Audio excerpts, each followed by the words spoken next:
Welcome to our book group on Walter Hilton, The Ladder of Perfection. That's the text we're going to be looking at over the next 11 weeks.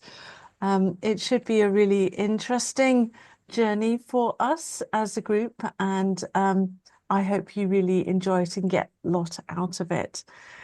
So the first thing that I have to say when we have a look at this text is the title itself, because some people will read in some places it's called the Ladder of Perfection, and in other places it's called the Scale of Perfection. Now, the reason for this is very much an editorial one. It wasn't, so in the original manuscripts, there wasn't a title that was actually clear. So we don't know exactly what Walter Hilton would have called it. But what editors have done is taken that image of the ladder, which really is a beautiful image that runs right the way through Western and Eastern spirituality, of the idea of the ascent of the soul. And it's all, of course, based very much upon Jacob's ladder in the Old Testament.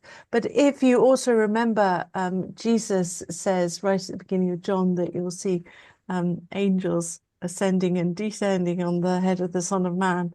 So it's very much a beautiful image that's used to try and describe the journey, I guess, of the spiritual life. Now, for me, I chose very much the ladder of perfection, not just because that's what Leo Shirley Price uses for his translation, but also because it seems to me to capture that idea of journeying, of going, of moving deeper into the spiritual life, whereas the idea of a scale has more like weights on a scale. You know, what's the scale ranking from this and this? So I like the idea that actually what this text is all about is about enabling us to grow spiritually. And right at the beginning, we see that Walter Hilton is saying to the person whom he's writing to that this text is to help you move from your external life, which is as a solitary and a recluse, to have that internally, spiritually, as a solitary and recluse. So he's purposefully writing a text here that it is to help somebody grow spiritually. So for me, that idea of journey and moving and progression, whether you want to call it an ascent, to become holy, really does tie in with the idea of the text. But I have to say, if you think that this is going to be a book which is going to systematically take us step by step into an account of ascent to perfection, then you're going to be sadly disappointed, because it's not at all like that. Rather, it's all about a guide to help somebody grow. It's not systematic at all. And in that way, it's not like if you think about Benedict's rule, where he has the ladder of humility, which is step 1, step 2, step 3, step 4, and it sort of builds one upon the other.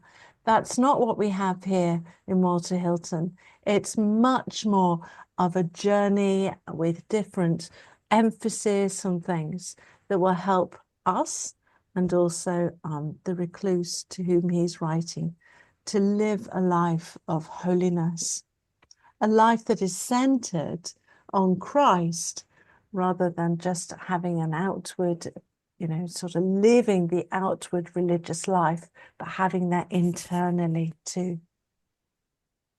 So the first book that we looked at, the first 23 chapters that we looked at, are going to look at this evening, is specifically addressed to Dear Sister in Christ. So we've got an idea here that Hilton is writing to someone he has in mind, a solitary, an anchoress, like Julian of Norwich, who had dedicated their life to becoming a solitary in an anchor hold. Not necessarily a hermit, but we have that they're probably enclosed, because he talks about, you know, the life of enclosure, the physical enclosure, and your spiritual enclosure to reflect that. So it's much more not like a wandering hermit around who lives in the forest and stuff, but someone who's actually incarcerated into one area and stays there for life.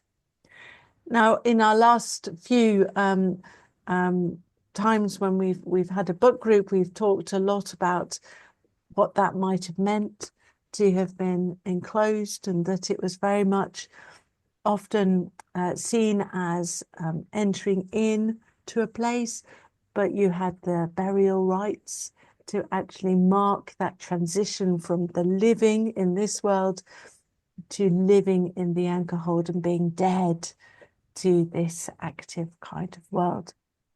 And how also anchor holds could be seen on the side of parish churches. So very much a ministry that was there for the community, and the community would support the person within the anchor hold. Now, we presume that he's actually writing for a real person, that he's not writing for a, you know, a generalized idea of a solitary or contemplative, that he's actually writing directly to somebody. And we get this notion that this is probably a real person just because of some of the references that he makes within his text that seem to be directed towards somebody in a specific lifestyle. So, for example, he calls her very later in the text to actually make sure that she's turned away from the riches of this world. So it gives us an idea that maybe she was of the aristocracy who had actually gone into the anchor hold. And also that she's probably got quite a bit of education. It wouldn't have been book learnt so much, but it would have been taught through tutors, particularly if she was of the aristocratic class, because there's the Latin, but sorry, let me just rephrase myself, that she's probably got some education because she's got quite a questioning mind. And so Walter Hilton says to her, you know, don't think too much about your own intellect, and don't think too much about what you think. Don't go down the path of heretics, but actually commit yourself to the ecclesiastical authorities. So he says that at one point. So we get an idea that she's probably somebody who is theologically educated, so she knows how to think theologically, but she doesn't know Latin. So she's a bit like Julian in that sense. So very theologically adept, but she hasn't got that Latin knowledge, which would have been associated with the ecclesiastical world. And of course, we know that because all the Latin quotes he very helpfully translates for us, because most of us aren't up with their Latin, and neither am I really. So that's very helpful that we've got dear old Hilton translating it for us. So the first book is written, therefore, as a spiritual rule, a guide of life for this person who is enclosed. And it seems initially that this first part was probably in circulation, and Hilton wrote the second part at some point later. The text dates from Hilton's years as an Augustinian canon between 1386 and 1395. But then it became immensely popular. It's a staggering thought that there are 40 manuscripts remain of his work. That's an amazing number when you think with dear old Julian of Norwich, we only have copies of copies, and even then we only have 3 of them. And they were written down in the 17th century, but we have around this period 40 manuscripts. And then it was translated into Latin around 1400. So it just shows how popular this actual text was, that it really was disseminated amongst many people. If you remember, take your mind back, those of you who were with us last time reading Marjorie Kemp, she actually tells us that, she's got some of Walter Hilton's books, So we even know, there we are, Marjorie, having Hilton's text with her. So he's known very well, very much within that time as being a guide, but a guide not just for recluses, but for everyone. He begins with a reference to a woman recluse, but the audience begins to change as you read through the text, so that it becomes not just focused on one person, but has this kind of universal sort of sense in which he's including not just those who are religious or enclosed, but actually ordinary people in their lives.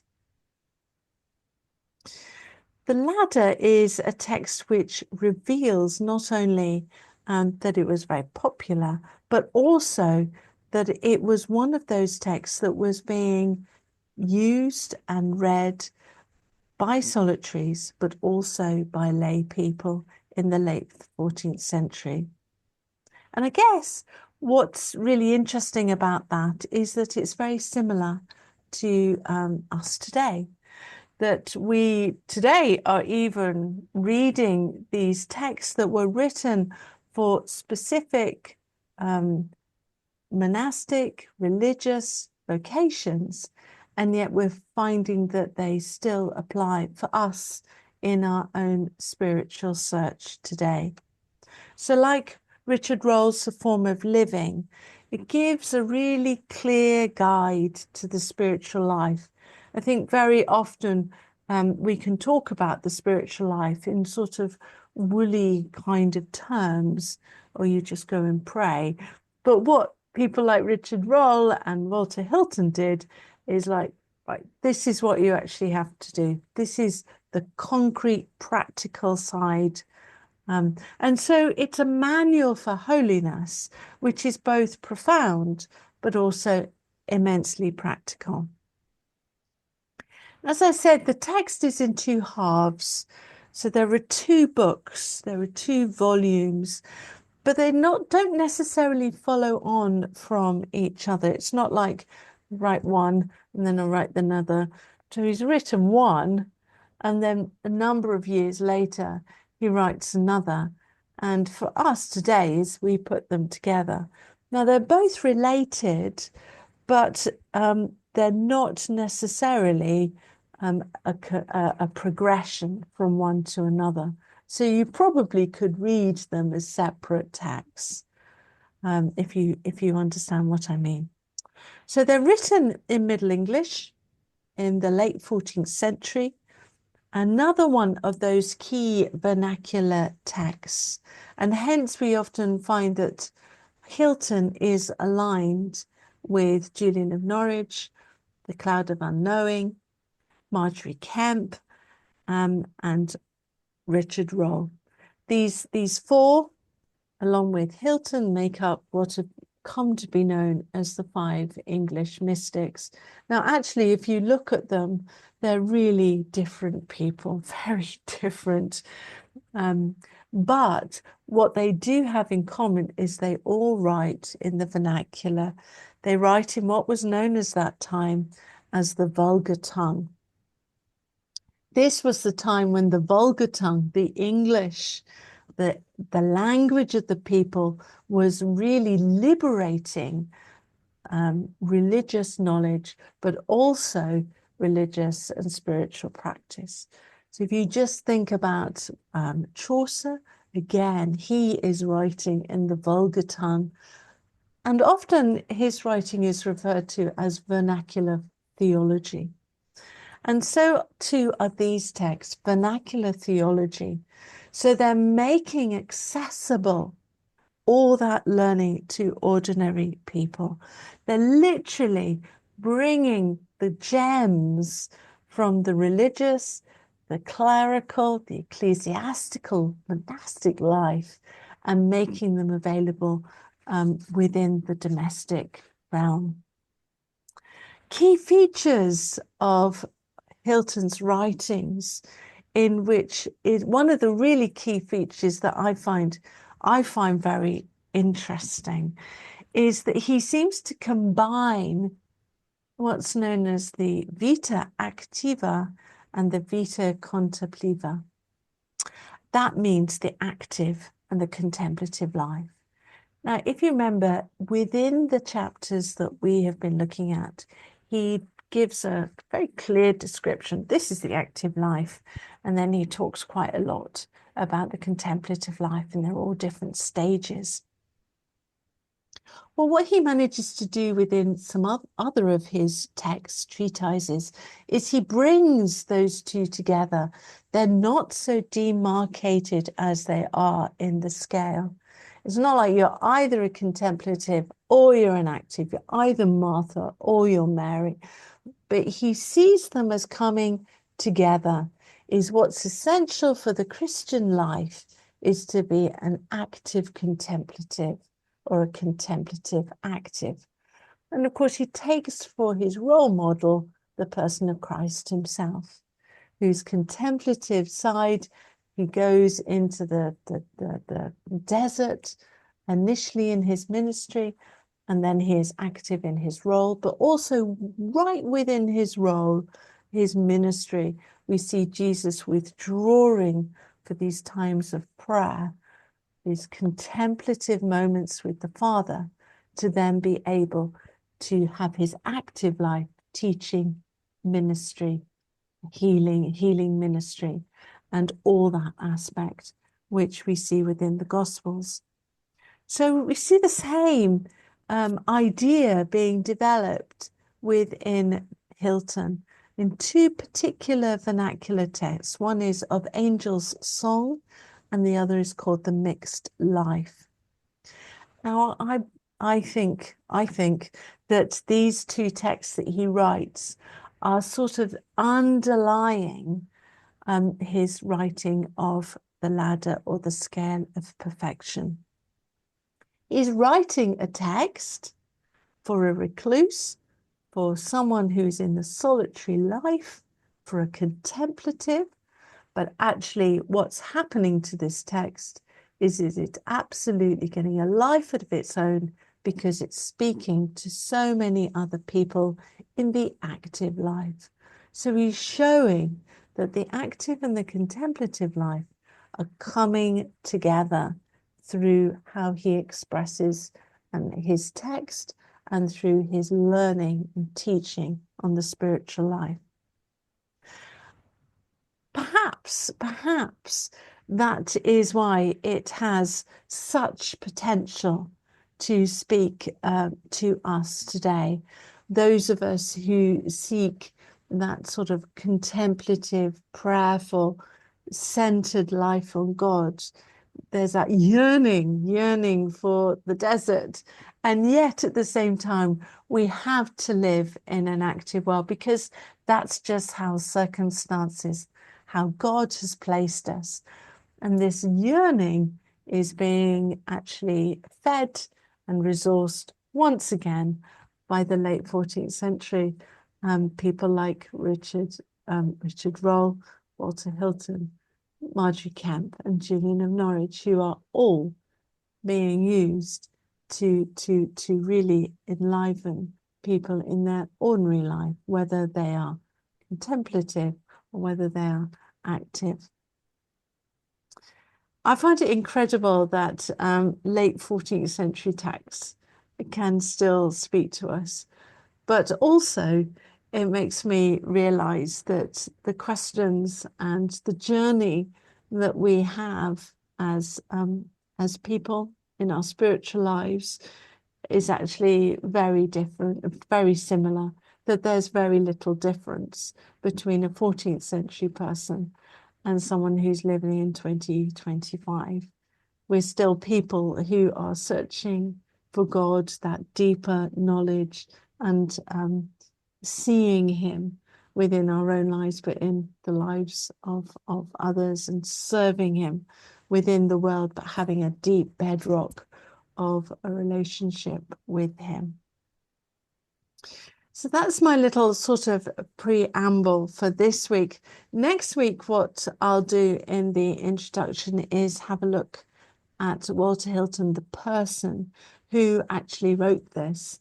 And what do we know about him? We know a lot more than we do about, certainly about the Cloud author, and also about Julian of Norwich. So we'll have a look at that, and also what he teaches on the life of prayer and meditation, which is incredibly relevant to all of us in our spiritual lives.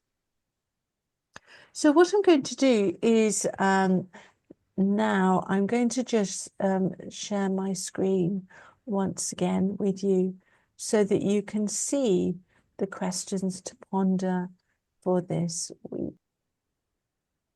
There we are. There's the questions to ponder. Okay. And I hope